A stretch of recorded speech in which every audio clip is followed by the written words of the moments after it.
श्री शिवाय नमस्तुभ्यम। माघ शीर्ष का पावन महीना 28 नवंबर से शुरुआत होने जा रहा है। इस माघ शीर्ष के महीने में राम जी और सीता जी का मंगल विवाह हुआ था। जी हाँ, इस माघ शीर्ष के महीने में कार्तिक माह की तरह ही कृष्णा जी की पूजा अर्चना की जाती है। माघ शीर्ष का महीना भी धन संपदा, सुख, वैभव, संतान प्राप्ति, मंगल विवाह संपन्न कराने के योग बनाता है। तो माघ शीर्ष महीने में गुरुजी द्वारा बताए गए बहुत विशेष उपाय है जो आपको पहले ही दिन कर लेना है। और हाँ, साथ में गुरुजी ने बताया था, जब गुरुजी ने 16 सोमवार शिव महापुराण कथा करी थी, तब गुरुजी ने कहा था कि जब हम अच्छी नौकरी, अच्छा मान प्रतिष्ठा प्राप्त करने के लिए 16 सोमवार के व्रत धारण करना चाहते हैं तो माघ शीर्ष के महीने के पहले सोमवार से धारण किए जाते हैं। और हाँ, अगर मंगल विवाह नहीं हो रहा है और मंगल विवाह के लिए अगर आप 16 सोमवार के व्रत धारण करना चाहते हैं तो वह भी माघ शीर्ष महीने के पहले सोमवार से रखे जाते हैं। जी हाँ, 16 सोमवार शिव महापुराण कथा में गुरुजी ने क्लियर किया था कि 16 सोमवार अगर व्रत आप रखना चाहते हैं तो माघ शीर्ष महीने के जो पहला सोमवार पड़ता है उस पहले सोमवार से धारण किए जाते हैं। तो चलिए वीडियो शुरुआत करते हैं। स्वागत है मोदी की ऑफिशियल चैनल पर। अगर आप लोगों ने अभी तक चैनल को सब्सक्राइब नहीं कर रखा है तो प्लीज़ चैनल को सब्सक्राइब कीजिएगा और कमेंट में श्री शिवाय नमस्तुभ्यम हर हर महादेव अवश्य लिखिएगा। पहला उपाय, ये पहला उपाय भी है और नियम भी है। जी हाँ, अगर हम रोज शिवालय जा रहे हैं और अभी तक हमारी मनोकामना पूरी नहीं हुई है तो हम गलती क्या कर रहे हैं। तो गुरुजी पंडित जी ने, प्रदीप मिश्रा जी ने पहले की कथा में बताया हमें कि हम रेगुलर मंदिर जा रहे हैं फिर भी बाबा नहीं सुन रहे हैं, तो आपको एक नया तरीका अपनाना है बाबा तक अपनी बात पहुँचाने का। ये विशेष उपाय है और माघ शीर्ष महीने के पहले ही दिन से आप नियम बना ले। क्या करना है, आप जब भी शिवालय जाए तो आपको बैठना है उत्तर की ओर मुख कर कर। जी हाँ, यानी जलाधारी में इस स्थान पर बैठकर ही आपको बाबा की पूरी पूजा अर्चना करनी है। ठीक है। दूसरा, आपको एक विशेष उपाय करना है। आपको लेना है 2 बेलपत्री। जी हाँ, 2 बेलपत्री और 1 लोटा जल। क्या करेंगे, सबसे पहले 1 बेलपत्री आपको महादेव की सबसे छोटी पुत्री माँ अशोक सुंदरी के स्थान पर समर्पित करना है, जैसा कि आपको वीडियो में करके दिखा रही हूँ मैं। सिर्फ यहाँ पर 1 बेलपत्री समर्पित करना है। डंडी का भाग किधर करेंगे, जहाँ से जल बह के जाता है उस दिशा में करेंगे। और 1 बेलपत्री आपको शिवलिंग के ऊपर समर्पित करना है और उसकी डंडी का भाग भी आप बैठे हो इस स्थान पर से आपके ऑपोजिट होना चाहिए। 2 बेलपत्री समर्पित करने के बाद आपको 1 लोटा जल समर्पित करना है और आपको जल चढ़ाना शुरुआत करना है शिवलिंग पे से। जी हाँ, शिवलिंग पे से जल चढ़ाते हुए आप शुरुआत करेंगे। पहले जाएंगे माँ अशोक सुंदरी के स्थान तक, वहाँ से वापस आपको ऑपोजिट विपरीत स्थान पर आना है, यानी आपको वापस शिवलिंग के ऊपर पूरा की पूरा जल समर्पित कर देना है।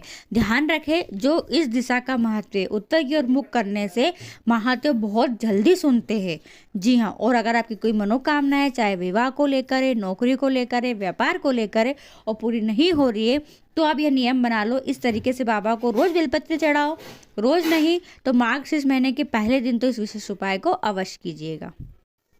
दूसरा उपाय, जिनका मंगल विवाह नहीं हो रहा है, विवाह के योग नहीं बन रहे हैं, रिश्ते आना बंद हो गए हैं, तो माघ शीर्ष महीने के पहले ही दिन, जी हाँ, पहले ही दिन आप इस उपाय को अवश्य करना और हो सके तो रोज नियम बना ले और रोज इस उपाय को करें। क्या करना है, आपको लेना है 1 बेलपत्री। जी हाँ, 1 बेलपत्री और उस बेलपत्री की तीनों पत्तियों पर आपको लाल चंदन का अच्छे से लेपन कर लेना है। जी हाँ, तीनों पत्तियों पर आपको लाल चंदन का लेपन कर लेना है और लाल चंदन का लेपन करने के बाद उस बेलपत्री को आपको महादेव की सबसे छोटी पुत्री माँ अशोक सुंदरी के स्थान पर समर्पित करना है। डंडी का भाग जहाँ से जल बह के जाता है उस दिशा में करना है और फिर उसी बेलपत्री के ऊपर आपको थोड़े से हरे मूंग के दाने, जी हाँ, खड़ा मूंग, हरा मूंग, उसी बेलपत्री के ऊपर आपको समर्पित कर देना है। प्रयास करना कि आप लगातार माघ शीर्ष के महीने में करें और लगातार नहीं कर सके तो कल पहला दिन है, कर अवश्य कीजिएगा। तीसरा उपाय, यह उपाय और नियम है। जी हाँ, धन की कमी है, कड़की है, आर्थिक स्थिति अच्छी नहीं है, पैसों की तंगी चलती रहती है, कोई भी नहीं हो रहा है, आप रोज शिवालय जा रहे हैं तो अब जल चढ़ाने का तरीका बदल दो। जी हाँ, अब माघ शीर्ष के महीने में आपको एक विशेष तरीके से जल समर्पित करना है।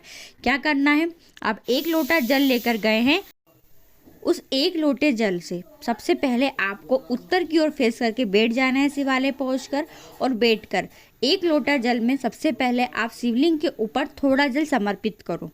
ठीक है, थोड़ा जल समर्पित करने के बाद कुछ जल को बचा लो, और उस बचे हुए जल को आपको नंदीश्वर, जी हाँ, नंदी जी का जो चरण उठा हुआ रहता है उस चरण पर जल चढ़ाना शुरुआत करो, और लगातार नियम से करो। और नंदी जी को कहो कि नंदीश्वर, आप अब महादेव को लेकर जल्दी से मेरे दरवाजे आओ और मेरी यह परेशानी, मेरी यह समस्या है, इसे दूर करो। जी हाँ, एक ही लोटे में से पहले महादेव के ऊपर थोड़ा जल बचाकर नंदीश्वर ऊपर चढ़ाना शुरुआत करो। मार्गशीर्ष के महीने में आप 1 महीने लगातार करके देख लेना, यकीन मानिएगा आपकी मनोकामना पूरी होगी ही होगी। चौथा उपाय, यह उपाय ऐसा है कि मात्र 21 दिन के अंदर आपका वह कार्य, आपकी वह मनोकामना पूरी होगी क्योंकि इस उपाय को करने से गुरु जी की कथा में, यानी शिव पुराण कथा में ही एक पत्र आया था, और उस पत्र में लिखा था महिला ने कि मेरी यह मनोकामना मात्र 21 दिन लगे और बाबा ने पूरी कर दी है। तो यह उपाय क्या है, आपको लेना है 1 लोटा जल। जी हाँ, 1 लोटा जल ले, उसमें डाले 2 चावल के दाने। जी हाँ, ध्यान रखें चावल के दाने कटे हुए टूटे हुए बिल्कुल ना हो, बिल्कुल साबुत खड़े अक्षत लेना है आपको। जी हाँ, 2 चावल के दाने 1 लोटे जल में डाल ले, और उस जल को लेकर आप जाए शिवालय और उत्तर की ओर फेस कर आप बैठ जाइए। जी हाँ, वहाँ बैठने से बाबा बहुत जल्दी सुनते हैं। वहाँ बैठकर आपको नियम से रोज लगातार मार्गशीर्ष के महीने में जल चढ़ाना शुरुआत करना है।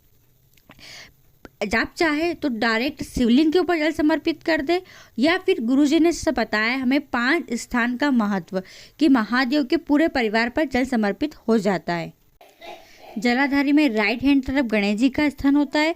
पहले एक ही लोटे से थोड़ा जल वहाँ समर्पित कर दे, उसके अपोजिट कार्तिक जी का स्थान है, दूसरा वहाँ समर्पित कर दे, तीसरा जहाँ माँ अशोक सुंदरी का स्थान होता है वहाँ समर्पित कर दे, और चौथा जहाँ शिवलिंग रखी रहती है, जी हाँ, ये माँ पार्वती का कटी भाग है, माँ पार्वती जी का हस्त कमल है, चौथा यहाँ समर्पित कर दे, और 5वां जल फिर शिवलिंग के ऊपर चढ़ाना शुरुआत कर दे।